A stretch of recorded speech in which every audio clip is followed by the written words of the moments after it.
Hello guys. तो पिछली video में हमने वात पित्त कफ के बारे में ब्रॉडली डिस्कस किया था कि ये क्या होते हैं और इनका काम क्या होता है हमारी बॉडी में। तो आज हम लोग वात को डिटेल में डिस्कस करेंगे। तो जो आपका वात दोष है वो पित्त और कफ दोनों से ज़्यादा इम्पॉर्टेंट है ना। तो वो क्यों इम्पॉर्टेंट है? तो इसके लिए आचार्य सारंगधर कहते हैं कि पित्तम पंगु कफः पंगु पंगव मलधातु, मतलब पित्त पंगु है, मतलब वो चल नहीं सकता, कफ भी और मल और धातु भी पंगु हैं। ठीक है। वायु ना यत्र नियंते, मतलब वायु जहाँ जहाँ जाएगी तत्र गच्छन्ति, वहाँ वहाँ वो भी जाएंगे। कैसे? मेघवत, यानी जैसे आकाश में बादल होते हैं उनको वात अपने साथ लेके जाती है ना। ये बादल हैं आकाश में और इनको वायु अपने साथ जहाँ जहाँ लेके जाती है फिर वहाँ पे वर्षा करवाती है। तो वैसे ही सेम इनका भी है। ठीक है। अब वात की निरुक्ति देखते हैं कि वात बना कैसे। देखो, वा प्लस त दो शब्दों से मिलकर बना है। इसमें वा में तब प्रत्यय लगाने पर वात शब्द बनता है। अब वा जो है वो आता है गति और गंधन के अर्थ में, जो वा धातु है। ठीक है। तो गति मतलब मूवमेंट, मतलब कोई भी ऐसी चीज़ जिसमें मूवमेंट है। गंधन यानी उत्साह, मतलब जो जिसमें उत्साह है या जो आप में उत्साह उत्पन्न करती है उसको वात कहते हैं, है ना।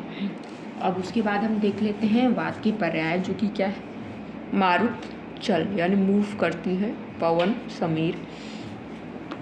अब हम पंचभौतिक संगठन देखेंगे। तो देखिए, हमारे संसार में वात पित्त कफ या फिर और भी जितनी भी चीज़ें हैं सब पंचभौतिक है, मतलब 5 महाभूत से बनी हुई। 5 महाभूत क्या क्या हैं?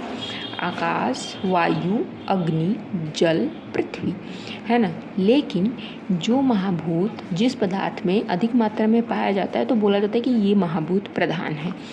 तो जो वात है आपका वो वायु और आकाश महाभूत प्रधान है। फिर रूप कैसा है? तो अव्यक्तः व्यक्त कर्मच, मतलब खुद तो दिखाई नहीं देता है लेकिन कैसे व्यक्त होता है? व्यक्त कर्माच, अपने कर्म से। अब जैसे इसका एग्जाम्पल, तो हमारे संसार में भी वायु है ना। तो हम वात को अपनी आँखों से नहीं देख सकते हैं लेकिन हम उसको कर्म से अपने उसके क्या करते हैं, उसको पहचानते हैं। जैसे कि अगर हवा चल रही है तो क्या हो रहा है, आपको स्पर्श करते हुए जाती है तो आपके स्किन को पता चलता है कि जो वायु है वो चल रही है, या फिर वो गति उसका काम है। तो जब वो गति करती है तो जितने भी पेड़ पौधे हैं, पत्तियां हैं, सब मूव करते हैं, है ना। और इसका सबसे बड़ा उदाहरण जो है, आप सांस ले रहे हैं जो, है ना, तो ऑक्सीजन है तभी आप जिंदा हैं। तो मतलब वहाँ पे वायु है तो ये भी उसके कर्म से आपको पता चल रहा है कि आप जिंदा हैं, मतलब वायु है वहाँ पे। ठीक है। अब हम लोग आगे इसके देखते हैं गुण के बारे में। तो वात का गुण क्या है? तत्र रुक्षो, यानी रुक्ष है, लघु लाइट वेट है, शीत है। आप भी जानते हैं कि गैसेस में कितना वेट होता है, काफ़ी लाइट वेट होती हैं, है ना। खर है, सूक्ष्म है, जल है, क्या? अनिल है, यानी वात, है ना। वात का पर्याय है अनिल। तो रुक्ष गुण यानी वात में रुक्षता होती है, जो कि किसका अपोजिट होता है? स्निग्धता का, है ना। जो स्निग्धता होती है वो क्या करती है? जोड़ने का काम करती है चीज़ों को, जबकि जो रुक्षता होती है वो अलग करने का काम करती है ना। जैसे कि आप आटा ले लो, आटे में आटा क्या है? ड्राई है, तो वो एक दूसरे से बाइंड नहीं है। और अगर वहीं उसमें हम थोड़ा तेल मिला दें या फिर पानी मिला दें, पानी भी स्निग्ध होता है, तो उसमें क्या होता है, वो एक दूसरे के साथ जो कण होते हैं ना उसके, वो बाइंड कर जाते हैं। तो यानी अगर कहीं पे वात ज़्यादा है तो उस चीज़ को जोड़ना मुश्किल होगा। फिर उसके बाद है लघु। लघु गुण क्या है? तो लघु गुण जो होता है मतलब लाइट वेट, यानी वात लाइट वेट होता है। यानी कि अगर आपके शरीर में वात की प्रधानता है तो आपका जो मूवमेंट होगा, जो गति होगी वो फास्ट होगी। जैसे कि अगर आप वात प्रकृति पुरुष की देखेंगे तो वात प्रकृति जो पुरुष होते हैं वो बहुत ही फास्ट चलते हैं, और जब वो बोलते हैं तो वो भी बहुत ज़्यादा जल्दी जल्दी बोलते हैं, है ना। तो मतलब क्यों? क्योंकि वहाँ पे वात प्रधान है और वात क्या है? लाइट वेट है। तो वो गति ऑब्वियस सी बात है, कोई भी चीज़ हल्की रहेगी ना तो उसको मूव कराना आपके लिए ज़्यादा इजी होगा। कोई मोटा व्यक्ति है यानी उसमें भारीपन है तो गुरुता है उसमें, तो वो जल्दी जल्दी नहीं दौड़ पाएगा। वहीं कोई पतला है, उसको दौड़ने के लिए कहो वो जल्दी से दौड़ लेगा। फिर उसके बाद है शीत गुण। तो वात में बोला गया है कि वात के पास शीत गुण होता है, मतलब अगर आप शीत का सेवन कर रहे हैं तो आपके शरीर में वात बढ़ेगा। क्यों? क्योंकि जो शीत गुण है वो वात में है, तो यहाँ पे गुण से गुण की वृद्धि होगी, है ना। सेम वही चीज़ है कि लघु चीज़ लेंगे तो लघु गुण की वृद्धि होगी। और अगर आपके शरीर में ड्राइनेस है बहुत ज़्यादा, है ना, आपकी स्किन में, मतलब कि रुक्ष गुण बढ़ा हुआ है ना, तो वहाँ पे आपको ऑयल लेना है, ऑयली चीज़ें ज़्यादा खानी है ना, जैसे घी हो गया और भी जितनी भी जैसे मिठाई हो गई वो भी स्निग्ध होती हैं, है ना, दूध हो गया, दही हो गया, ये सब चीज़ें आप ले सकते हैं। ठीक है। फिर खर खर खर गुण मतलब कि क्या है, रफनेस, यानी वात रफ होता है ना। अब ये आप कैसे पता करोगे, तो परसीव्ड बाय टच, मतलब जो खर गुण है वो आप टच के द्वारा पता कर सकते हैं। यानी अगर आपके स्किन में वात बढ़ा हुआ है आपके शरीर में, तो वो आपकी त्वचा पे दिखेगा, क्योंकि बोला गया है कि जो स्पर्शन इंद्रिय है वो त्वचा की वहाँ पे वायु रहती है, तो वहाँ पे अगर वात बढ़ा है तो वो अपने स्थान में इफ़ेक्ट तो सबसे ज़्यादा ही दिखाएगा, मतलब आपकी स्किन में इफ़ेक्ट दिखेगी। यानी अगर कोई बंदा, उसकी स्किन बहुत ड्राई हो रही है ना, बहुत रफ है, मतलब उसका वात बढ़ा हुआ है, तो आप उसको क्या दोगे, उसका विपरीत गुण दोगे, यानी क्या दोगे, स्निग्ध चीज़ें दोगे या फिर स्निग्ध दवा दोगे। आप इसका उल्टा भी कर सकते हो कि जिसके शरीर में क्या है कि स्निग्धता बढ़ी हुई है ना, स्निग्धता जो है वो बढ़ी हुई है, तो आप क्या करोगे उसको कम करने के लिए, स्निग्धता को उसको रुक्ष दे दो। यानी जो भी वातवर्धक आहार या विहार हमारे आचार्यों ने बताए हैं वो अपने पेशेंट को आप बताओ, अपने आप उसकी स्निग्धता कम हो जाएगी, है ना। फिर सूक्ष्म गुण, तो वात में सूक्ष्म गुण होता है, मतलब वो माइक्रोस्कोपिक होती है। तो ऐसा क्यों है, क्योंकि वात आपके शरीर में गति के लिए रिस्पॉन्सिबल है, तो गति तो माइक्रोस्कोपिक लेवल पे भी हो रही है। हमारे शरीर में बड़े चैनल्स हैं जैसे कि जीआईटी, रेस्पिरेटरी ट्रैक्ट, तो वहीं जो एल्व्यूलाई है, जो ब्लड वेसल, जो कैपिलरीज हैं, जो आर्टेरियोल्स हैं, वो क्या है, वो सूक्ष्म है ना। आर्टरी बड़ी हो गई लेकिन आर्टेरियोल्स क्या हो गए, वेन बड़े हो गए, वेन्यूल्स क्या हो गए, वो छोटे स्रोतस हो गए, तो वहाँ पे भी तो मूवमेंट करवाना है। तो वात में सूक्ष्म गुण है ना। और चल गुण तो हमें पता ही है कि क्या है। फिर आचार्य सुश्रुत का देख लेते हैं, तो इन्होंने एक एक्स्ट्रा बताया है विशद। विशद मतलब क्लियर, यानी वात जो है वो आपको क्या देता है, क्लियरनेस प्रोवाइड करता है, मतलब उसमें क्लैरिटी होती है ना। ये क्या करता है कि सारे जो भी सिक्रेशंस होते हैं हमारे बॉडी में उनको सुखा देता है, तो उससे क्या होता है, वो जो सिक्रेशंस जब क्लियर हो जाएंगे स्रोतस के, तो वो स्रोतस क्या हो जाएंगे, क्लीन हो जाएंगे।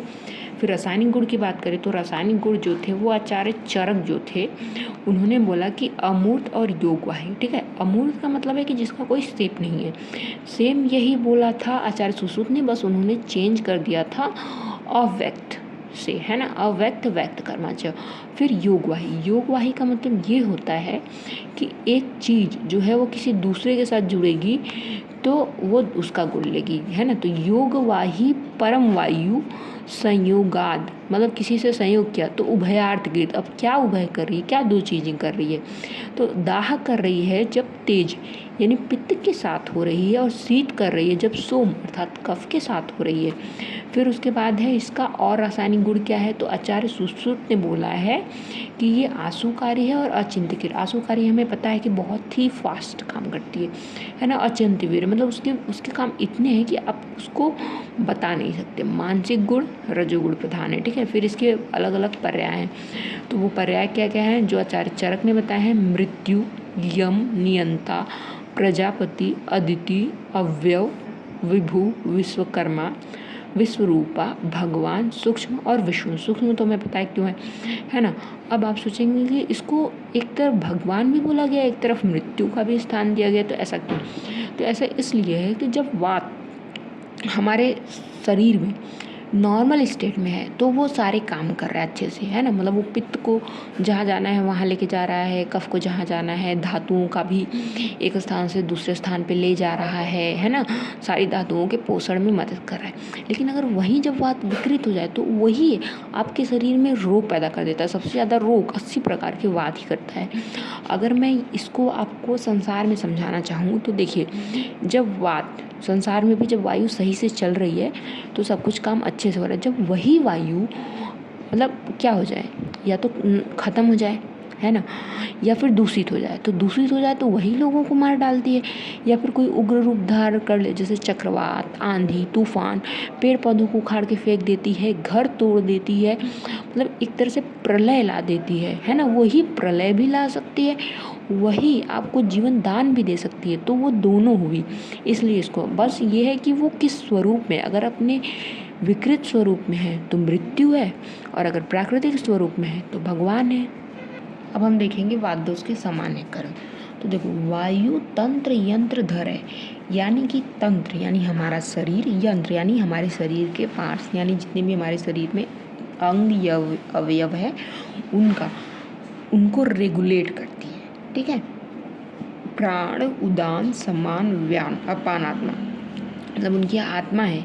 5 वायु, ये वायु के ही प्रकार हैं, ठीक है, जो कि अकॉर्डिंग टू वो कहाँ पाए जा रहे हैं और उनका क्या कर्म है, उसके बेसिस पे उनको बांट दिया गया है, जो कि हम आगे नेक्स्ट वीडियो में देखेंगे। प्रवर्तक चेष्टा नाम उच्च वचा नाम, ठीक है, तो चेष्टा की प्रवर्तक है, यानी कि हमारी बॉडी में जो वॉलेंट्री मूवमेंट हो रहे हैं, जो हम बाहर से देख रहे हैं, है ना, उनका प्रवर्तन जो करता है वो वात ही करता है, मतलब वात ही उसको एक तरह से स्टार्ट करती है। नियंता प्रणेता च मनसा, मन को भी रेगुलेट कर रही है ना, उसका भी निगमन कर रही है और नियंत्रण कर रही है। सर्व इंद्रियाणाम उद्योजिग, सारी इंद्रियों को क्या कर रही है, उत्तेजित कर रही है ना, उनके काम करने में। और क्या कर रही है, और जैसे कि जो इंद्रियां उनको उनके अर्थ को ग्रहण करने में भी क्या कर रही है, हेल्प कर रही है। मतलब बिना वायु के कोई भी इंद्रिय अपने अर्थ को ग्रहण नहीं कर सकती है। देखो, सर्व इंद्रिया अर्था नाम अभिवोधा, है ना, अभिवोधा, सर्व शरीर धातु विक्रम, मतलब शरीर की सारी धातुओं का विवहन करती है। कोई एक जगह से ले जा करके दूसरी जगह पे ले जाना, पूरा उनका ट्रांसपोर्ट का काम कौन कर रहा है, वो यही कर रही है वात। संधान कर शरीर, मतलब जो भी जोड़ने का काम है उसको स्टिमुलेट कौन करता है, वात करता है ना। प्रवर्तको वाच, मतलब आप जो भी बोल रहे हो उसका भी प्रवर्तन कौन कर रहा है, वात कर रहा है। और ये वात कौन सा वात करता है, जो करता है उसको उदान वायु नाम दिया गया है, ठीक है। प्रकृति शब्द स्पर्श, मतलब शब्द और स्पर्श दोनों की प्रकृति वात है ना। देखो, शब्द आप ऐसे भी याद कर सकते हैं कि विदाउट एयर जो है साउंड वेव्स मूव नहीं करती हैं, के लिए एयर मीडिया चाहिए, इसीलिए अंतरिक्ष में साउंड वेव्स नहीं मूव करती हैं, वहाँ पे केवल लाइट मूव करती है, क्योंकि वो उसके लिए मीडिया की ज़रूरत नहीं है ना। और स्पर्श इंद्रिय में हमारे यहाँ पे भी मैंने आपको बताया था ना कि एक तरह से इसको नर्वस सिस्टम से हम कोरिलेट कर सकते हैं, क्योंकि जो भी 80 प्रकार के वात के वो बताएं तो वो यहाँ पे, और एक जो गैस्ट्रिक एंट्रिक सिस्टम, मतलब जो हमारे जीआईटी में जो उसका खुद का नर्वस सिस्टम है उससे, है ना, तो वो सब यहाँ पे हमारे सारे सप्लाईज होती हैं, ठीक है। इसीलिए हमें इससे क्या, हमारे हाथ से जो भी टच सेंसेशंस मिलती है वो किसका काम है, नर्वस सिस्टम का ही काम है। तो वो कि स्रोतस और स्पर्श दोनों का मूल हर्ष उत्साह की योनि है ये, है ना। मतलब हर्ष हमारे शरीर में, उत्साह कौन जनरेट कर रहा है, वात, मतलब वात ही इसके लिए रिस्पॉन्सिबल है। समीरणो अग्नि, अग्नि को उज्ज्वलित करती है ये। देखिए, नॉर्मल जब आप कहीं पे भी जैसे कि आग जलाते हैं, ठीक है, फिर उसको जो तेज़ किया जाता है तो कैसे हवा मार के ही करते हैं। आप कभी भी गए होंगे ढाबे उबे पे, तो जब वो भट्टी पहली बार सुबह सुबह जब उसको स्टार्ट करते हैं तो वो कैसे करते हैं, हल्का सा उन्होंने कुछ वहाँ पे रख दिया कोयलों के बीच में आग, है ना, जला करके, फिर वो हवा दे कर ही उसको क्या करते हैं, उसको हम अपने पीक पे लाते हैं, है ना, अग्नि को। तो सेम वही काम हमारे यहाँ पे भी जीआईटी में कौन कर रहा है, समान अग्नि कर रहा है। जो ये काम करते हैं उसको समान अग्नि कहते हैं, है ना। इवन अगर आप कैंडल वाला जो एक्सपेरिमेंट किया होगा आपने, तो जैसे ही ऑक्सीजन ख़त्म होती है वैसे ही क्या होता है, कैंडल बुझ जाती है। मतलब वायु चाहिए अग्नि को जलने के लिए, दो को संशोषित करती, क्योंकि वो क्या थी, वात, रुक्ष गुण थी। क्षिप्ता बहिर्मला नाम, यानी जो मल है उनको क्या कर रही है, बाहर फेंक रही है। मल उसको कौन करता है, अपान वायु ये काम करती है। मूत्र का, जो फीमेल उनमें मेंस्ट्रुअल ब्लड का और सकृत का, सबका अगर अपान वायु डिस्टर्ब्ड है तो उस स्त्री के मेंसेस सही से नहीं आएंगे, है ना, उसको कॉन्स्टिपेशन की दिक्कत रहेगी या लूज स्टूल जो भी रहेगा, ठीक है। कर्ता गर्भाकृति नाम, है ना, गर्भ की आकृति जो है वो उसके लिए कौन करता है, वात। क्योंकि वात, अब जब गर्भ का वो पढ़ोगे ना कि कैसे बनता है, तो उसमें जो वात है वो डिवीज़न का काम करती है। आयुषो अनुवृत्ति, आयु का हमारे अनुवर्तन करती है वात। ओके गाइस, तो ये वीडियो ख़त्म होती है। जो नेक्स्ट वीडियो है हम उसमें वात जो है उसका स्थान और पांचों वात के जो भेद हैं उनको डिटेल में पढ़ेंगे। अगर आपको ये वीडियो अच्छी लगी तो इसको प्लीज़ लाइक कीजिए, चैनल को सब्सक्राइब कीजिए और इस वीडियो को अपने फ्रेंड सर्कल में जो भी आपके फर्स्ट ईयर के स्टूडेंट्स हैं उनको ज़रूर से ज़रूर वो कीजिए, शेयर कीजिए। Thank you.